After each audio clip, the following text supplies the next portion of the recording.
आदर्श और श्वेता बचपन से ही एक ही स्कूल में पढ़ते थे।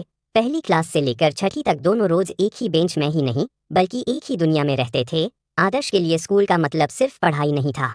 स्कूल का मतलब था श्वेता, उसकी हंसी, उसकी चोटी में बंधी रिबन और क्लास में उसका प्रेजेंट मैम कहना। यही सब आदर्श के दिन को खास बना देता था। श्वेता को शायद कभी एहसास भी नहीं हुआ कि कोई उसे इतनी चुपचाप, इतनी सच्चाई से चाहता है। आदर्श का प्यार एकदम खामोश था, एक तरफा, लेकिन बेहद गहरा।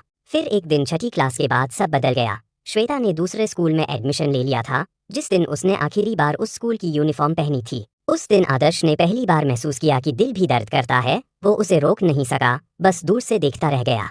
समय बीतता गया, दोनों अपनी अपनी दुनिया में आगे बढ़ने लगे। 8वीं पास करने के बाद आदर्श ने राजकीय इंटर कॉलेज दौलतपुर में एडमिशन ले लिया। श्वेता भी अपने स्कूल में पढ़ रही थी, जो उससे 3-4 किलोमीटर दूर था। दूरी ज्यादा नहीं थी, लेकिन दिलों के बीच की दूरी अब काफी बढ़ चुकी थी।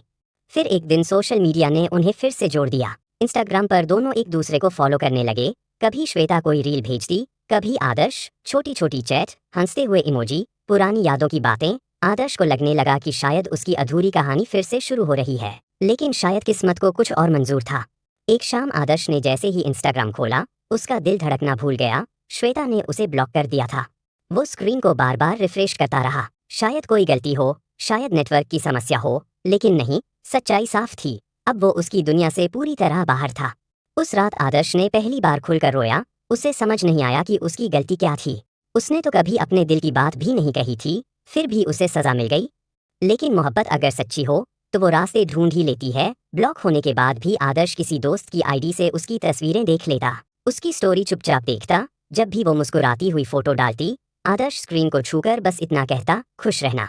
उसने कभी उसे बदनाम नहीं किया, कभी शिकायत नहीं की। उसका प्यार आज भी वही था, शांत, गहरा और अधूरा। शायद श्वेता को कभी पता न चले कि कोई आज भी उसे उसी मासूमियत से चाहता है। शायद वो कभी वापस न आए, लेकिन आदर्श ने उसे अपने दिल की एक कोने में हमेशा के लिए सजा लिया है। यह कहानी सच्ची घटना पर आधारित है, जो किसी की अधूरी यादों और एहसासों से जुड़ी है। कभी कभी कुछ कहानियाँ पूरी होने के लिए नहीं होती, कुछ कहानियाँ सिर्फ महसूस करने की। अगर आप हमारे चैनल पर नए हैं तो स्टोरी XY को जरूर सब्सक्राइब करें और ऐसे ही दिल को छू लेने वाली कहानियों के लिए हमारे साथ जुड़े रहें।